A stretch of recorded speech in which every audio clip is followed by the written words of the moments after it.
여러분 반갑습니다. 마가복음 말씀 묵상 시간입니다. 우리의 삶이 날마다 주님 앞에서 헌신된 삶이 되기를 간절히 소망합니다. 이제 종말 강화가 다 끝나고 본격적으로 예수님께서 십자가를 지시는 장면으로 이동합니다.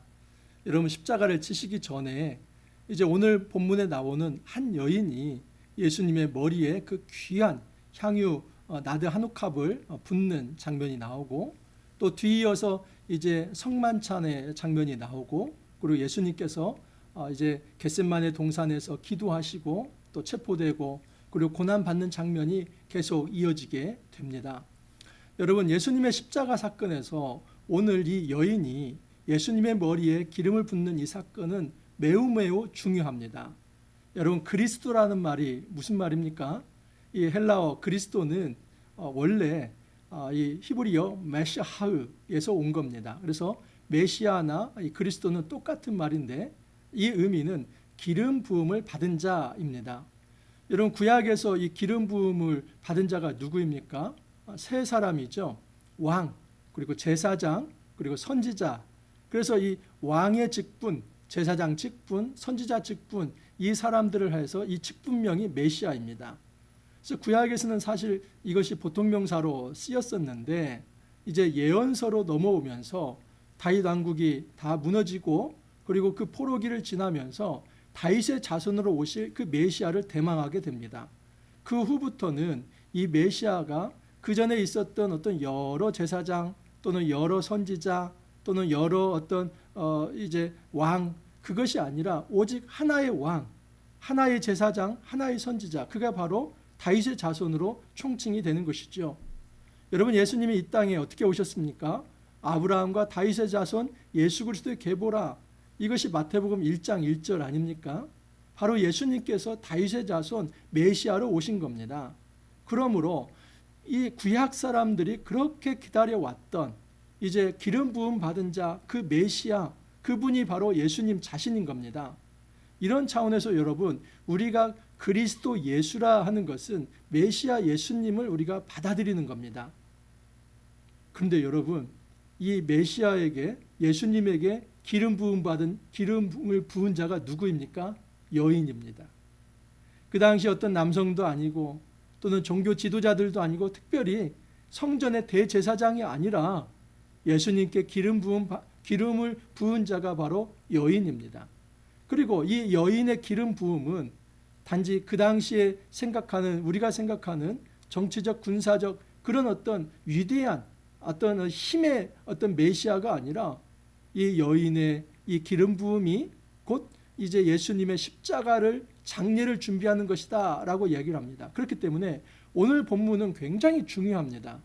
예수님의 십자가를 이해하는 데 있어서 이 여인의 이 기름 부음을 제대로 이해하지 못한다면 우리는 예수님의 십자가를 제대로 이해할 수 없습니다. 자, 한번 살펴보겠습니다. 1절입니다. 이틀이 지나면 유월절과 무교절이라 대제사장들과 서기관들이 예수를 훈계로 잡아 죽일 방도를 구하며 이르되 밀란이 날까 하노니 명제는 하지 말자 하더라. 이 대제사장들과 그리고 서기관들, 대제사장들 벌써 여기서부터 틀린 겁니다. 왜냐하면 대제사장은 원래 하나입니다. 근데 대제사장들 하는 것 자체가 굉장히 이 정치 권력에 의해서 로마의 정치 권력에 의해서 이 제사장이 직분이 바뀌었고 또 이 백성들이 정말 원하는 제사장이 있었고 그리고 이제 이 로마에서 위로부터 낙하산으로 내린 제사장이 있다 하는 것을 의미합니다. 서기관들 다 이제 이 종교 지도자들이지만 정말 하나님 앞에서 경건한 삶을 살아가지 않은 사람들이죠. 정치가들이다라고 보면 좋습니다. 근데 그들이 예수를 흉계로 잡아 죽일 방도를 구했다고 합니다. 정말 메시아로 오신 그 예수 그리스도를 떠받들며 그분 앞에 경배하는 것도 부족할 판에 그 메시아 예수 그리스도를 이 종교 지도자들이 잡아 죽이려고 합니다. 그들은 폭력의 방법을 씁니다. 그런데 그 이면에는 비겁함이 있습니다. 밀란이 날까 하노니 명제는 하지 말자. 여러분 예수님께서 십자가에 못 박히신 날이 언제입니까? 유월절 아닙니까?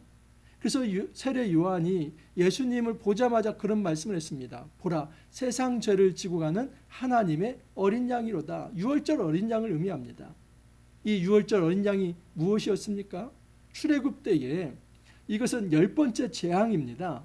이제 모든 재앙이 있는데 10번째 재앙은 장자를 치시는 재앙인데, 이스라엘에게 유월절 이 어린 양을 잡아서 문설주와 임방에 바르면 그 집은 넘어가겠다. 패스오버. 그래서 너물유, 너물월을 써서 넘어가는 절기다. 패스오버. 이것이 바로 유월절입니다. 지금 이 유월절 어린 양이 예수님 자신이 되는 겁니다. 그래서 유월절에 십자가를 지시는 것은 유월절 어린 양으로서 예수님이 희생을 당하시는 것을 의미합니다. 여러분, 그 당시 세상 정치가들은 예수를 그의 흉계를 가지고 죽이려고 하지만 정말 하나님은 이것까지도 이용하셔서 하나님께서는 유월절 어린 양으로 예수님께서 드려지도록 하나님께서 역사를 하십니다. 1절, 2절과 이 10절, 11절이 하나의 어떤 틀을 이룹니다. 먼저 10절, 11절을 보겠습니다. 12 중에 하나인 가룟 유다가 예수를 넘겨주려 하고 대제사장들의 감에 그들이 듣고 기뻐하여 돈을 주기로 약속하니 유다가 예수를 어떻게 넘겨줄까 하고 그 기회를 찾더라. 은 30에 예수님을 팔죠. 노예 한 사람의 이 몸값이 은 30입니다. 그러니까 예수를 그냥 이 온 우주보다도 더 크신 하나님의 아들을 은 30에 넘기는데 가룟 유다가 결탁합니다. 대제사장들에게 갔다고 합니다. 그리고 어떻게 넘겨줄까를 함께 궁리했다고 합니다. 가룟 유다가 누구입니까? 12제자 중에 하나입니다. 예수님께서 그처럼 3년 동안 교육을 시키고 그리고 제자 훈련을 시켰는데 그 가룟 유다는 예수님을 배반하는 길을 선택하고 나아갑니다. 그래서 이 앞부분과 뒷부분이 이 성전 권력자들이 예수님을 죽이려고 하는 것, 그리고 뒷부분에서는 이 예수의 제자가 그 성전의 권력자들과 결탁하여서 예수를 넘겨주려고 하는 것이 하나의 틀을 이룹니다. 그리고 그 가운데에 3절부터 이제 9절 사이에 한 여인의 헌신이 나타납니다. 그러니까 이 한 여인의 헌신이 보석처럼 빛납니다. 앞뒤에서는 예수님을 죽이려 하는데 이 한 가운데 이 여인은 그 나드 한 옥합을 다 깨뜨려 가지고 예수님 머리 위에 붓는 이 헌신의 장면이 나오기 때문에 사실 보석처럼 빛나는 이 본문이다라고 볼 수 있습니다. 3절을 보시면 예수께서 베다니 나병 환자 시몬의 집에서 식사하실 때에 한 여자가 매우 값진 향유 곧 순전한 나드 한 옥합을 가지고 와서 그 옥합을 깨뜨려 예수의 머리에 부으니, 여러분 베다니 말씀을 드렸죠. 벳박의 이제 파게의 집, 다시 말해서 그 무화과 열매, 이른 열매의 집, 또 베다니 베테나에서 이제 8, 9월에 열리는 이 무화과의 어떤 집, 뭐 이런 의미입니다. 그러니까 그 당시 어떤 이 무화과가 많이 열리는 곳이 이제 이 베단이다라고 볼 수 있습니다. 근데 그곳에 나병 환자 시몬의 집에서 식사했다고 합니다. 지금 같이 식사했기 때문에 물론 이제 원래 나병 환자는 그 당시에 진 밖으로 쫓겨나게 되어 있습니다. 그러니까 그 마을에 살 수 없죠. 그렇지만 그 집에 돌아왔다는 것은 회복이 되었다는 것을 의미합니다. 어찌 됐든 여러분, 지금 이 나병 환자 시몬의 집이라고 이것을 밝힌 것은 무엇이냐면 그 당시에 사람들이 부정하다고 여겨지는 것. 그래서 불가촉, 가까이 하면 내가 부정탄타고 생각할 수 있는 것. 가까이 가기에는 너무 꺼림칙한 집, 아무리 회복되었다고 하지만은 멀리하고 싶은 집, 그곳에 예수님이 찾아갑니다. 예수님은 여러분 어떤 거룩의 의식을 가지고 있냐면 내가 부정한 것을 만져서 내가 부정 타가지고 거룩의 손상을 입는 것이 아니라 예수님은 절대 거룩을 가지시고 오히려 부정한 것을 만지셔서 그 부정함을 거룩함으로 바꿔내시는 그 역동적 거룩을 소유하신 분이 예수님입니다. 그래서 예수님은 내가 이 땅에서 정말 이 의사가 필요 없는 그런 건강한 자를 위해서 온 것이 아니라 나는 이 병든 자, 약한 자, 그 부정한 자를 위해서 내가 왔다. 그런 사람들을 내가 섬기기 위해서 이 땅에 왔다 하는 것을 보이십니다. 예수님께서 이처럼 성육신 하셔서 가장 낮은 자의 집에 들어갑니다. 근데 그곳에서 한 여인이 순전한 나드 한 옥합을 깨뜨립니다. 그리고 그것을 예수님의 머리에 붓습니다. 어떤 사람들이 화를 냅니다. 300데나리온 이상의 팔아 가난한 자들에게 줄 수 있었겠도다. 다른 이제 병행 본문에 의하면 이런 말을 누가 했느냐면 가룟 유다가 있습니다. 참으로 이율배반적이죠. 지금 은 30에 예수님을 팔려고 마음을 먹은 이 가룟 유다가 가난한 자 걱정을 하고 있습니다. 이 300데나리온은 그냥 노동자 1년 연봉이라고 생각하시면 됩니다. 왜냐하면 한 데나리온이 하루 품삯이기 때문에 물론 365일이지만 300데나리온 대충 쳐서 노동자 1년 품삯입니다. 그러니까 우리가 생각하면 최소한 3천만 원 정도 그렇게 되는 겁니다. 굉장히 값진 것이죠. 아마 그 여인에게는 이것이 그의 어떤 재산의 전부였을지 모릅니다. 생명과 같은 것일지 모릅니다. 근데 그것을 아깝게 여기지 않고 예수님의 머리에 붓습니다. 근데 예수님을 팔려고 하는 자들, 예수님을 죽이려고 하는 자들은 가난한 자 얘기를 합니다. 아, 이거 팔아가지고 가난한 자에게 구제했으면 좋겠다. 명분은 좋죠. 그러나 예수님을 팔려고 하는 그 음흉한 마음을 가지면서 가난한 자 들먹이면서 오히려 그들은 정말 이 여인의 헌신을 허비하는 것이라고 평가절하를 하고 있습니다. 매우 잘못된 것이죠. 그들은 이 여인의 헌신을 허비한다, 낭비한다고 하지만 예수님은 그렇게 평가하지 않습니다. 예수께서 이르시되 가만두라. 너희가 어찌하여 그를 괴롭게 하느냐. 그가 내게 좋은 일을 하였느니라. 가난한 자들은 항상 너희와 함께 있으니 아무 때라도 원하는 대로 도울 수 있거니와 나는 여호와와 너희와 항상 함께 있지 아니하리라. 예수님은 무엇을 내다보는 겁니까? 십자가를 내다보는 것이죠. 이제 내가 너희들을 떠날 때가 가까이 왔다. 가난한 자들은 앞으로도 너희들과 같이 있을 것이지만 지금은 나에게 집중할 때가 아닌가. 마음속으로는 나를 팔려고 하면서 나를 넘기려고 하면서 그러면서 가난한 자들을 챙긴다는 것이 얼마나 이율배반적이며 모순된 일인가. 예수님 그것을 지금 폭로하고 있는 것입니다. 그는 힘을 다하여 내 몸에 향유를 부어 내 장례를 미리 준비하였느니라. 여인을 칭찬합니다. 여인은 이것을 허비한 게 아니라 헌신한 것이다. 그가 가지고 있는 모든 것을 다 들여서 내 장례를 준비했다. 이게 독특한 예수님의 시각입니다. 여러분, 이것은 지금 다른 사람이 한 말이 아니라 예수님께서 해설을 해주는 겁니다.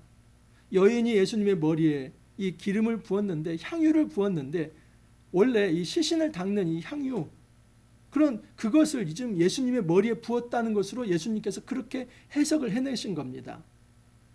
예수님이 이런 말씀을 하시지 않았다면 누구라도 그냥 이것은 여인이 예수님의 영화로운 모습을 위해서 이렇게 정말 자기의 것을 다 드렸다 이렇게 생각할 수 있습니다. 근데 예수님은 이 기름 부음을 이렇게 해석을 합니다. 이것은 무엇을 의미하냐면 너희들이 생각하는 이 메시아상을 내가 뜯어 고치겠다 하는 것입니다. 1세기 당시의 모든 메시아 그리스도의 상은 다윗의 자손 왕으로 와서 로마군을 축출하고 유대를 독립시키며 그리고 그곳에서 힘의 통치를 하는 힘의 메시아를 다 기대하고 그런 메시아로 성경을 다 이해했습니다. 근데 예수님이 생각하는 건 그게 아닙니다. 이 여인은 나의 장례를 준비하러 기름을 부었다. 기름 부음 받은 자가 메시아라고 말씀을 드렸죠. 그리스도라고 말씀을 드렸죠. 이 여인의 기름 부음은 예수님의 십자가를 준비한 겁니다. 다시 말해서 예수님이 이 땅에 오신 이 메시아는 힘으로 통치해서 어떤 사람을 죽이고 예수님이 사는 이런 식이 아니라 예수님이 죽으심으로써 다른 사람을 살려내는 이 고난의 메시아, 사랑의 메시아, 헌신의 메시아, 섬김의 메시아임을 이 여인이 드러내 보였다는 것을 말씀하신 겁니다. 그렇기 때문에 이 본문이 중요합니다.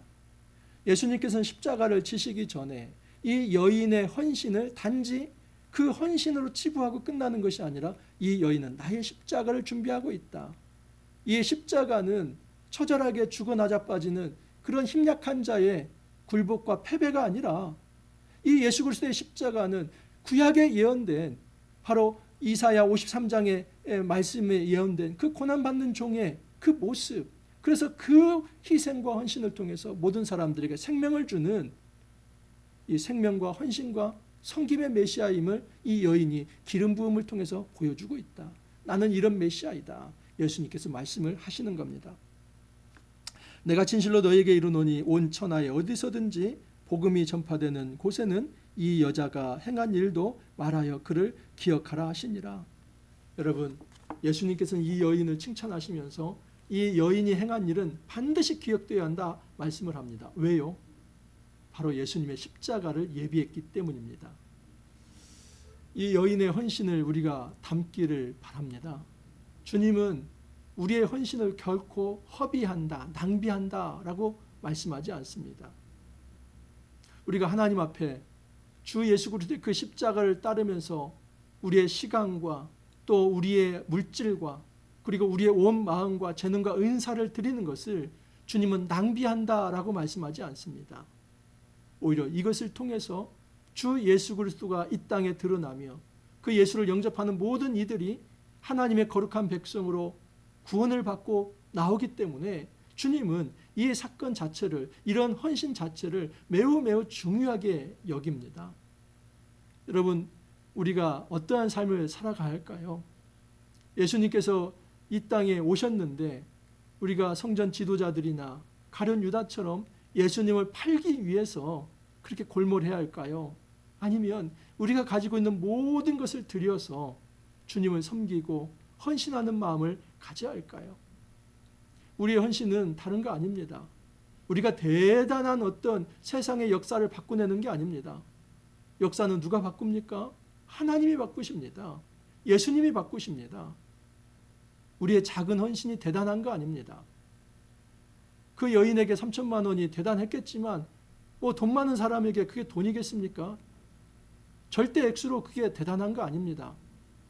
우리 주님은 세상 사람들이 그렇게 대단하다고 여기지 않지만 내 자신에게는 매우 매우 큰 헌신이며 나의 모든 것을 드림이 있다면 주님은 그 모든 것을 아주 귀하고 가치 있는 것으로 판단하시며 받겠다 하는 것입니다. 이제 우리가 고난주간을 이제 맞아 드리고 있습니다.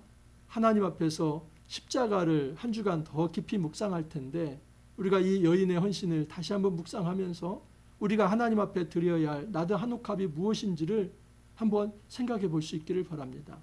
내가 드릴 수 있는 시간, 또 내가 드릴 수 있는 재능과 은사, 나의 물질, 나의 사회적 모든 관계들, 이 모든 것이 십자가의 길을 여는 그런 나드 한옥합이 되기를 간절히 소망합니다. 이제 벌써 한 주가 다 지나갔는데 여러분, 우리가 믿음으로 또 고난주일을 잘 맞고 또 고난주간을 잘 또 맞을 수 있기를 간절히 소망합니다. 함께 기도합니다. 주님, 감사합니다. 저희들의 삶에 하나님께서 은혜를 주시사 헌신할 수 있는 기회를 허락하여 주시니 감사합니다. 이 여인의 헌신이 참으로 귀합니다. 많은 사람들이 왜 이것을 허비하여서 가난한 사람들을 구제하면 좋았겠는데 그러지 않았느냐 하며 비판합니다. 하지만 주님은 그 여인의 헌신을 정말 자기의 십자가를 준비하는 그 장례를 예비하는 것으로 높게 평가하시며 가치 있게 여기십니다. 주님, 우리 삶 속에 하나님께서 주신 은사와 재능과 시간과 우리의 열정과 우리의 지혜와 모든 고난들이 있다면 정말 주님의 십자가의 길을 위해서 헌신하는 것이 될 수 있도록 은혜 더하여 주옵소서. 우리의 작은 헌신이지만 이 헌신들을 통하여서 예수님께서 영광 받으시고 또 많은 사람들이 주께 돌아오는 거룩한 역사가 일어날 수 있도록 은혜 더하여 주옵소서. 주님 감사하옵고 예수님 이름으로 기도하옵나이다. 아멘. 한 주간 또 여러분 수고 많이 하셨습니다. 고난주일 잘 봐주시고 또 월요일 기쁨으로 다시 찾아뵙도록 하겠습니다. 감사합니다.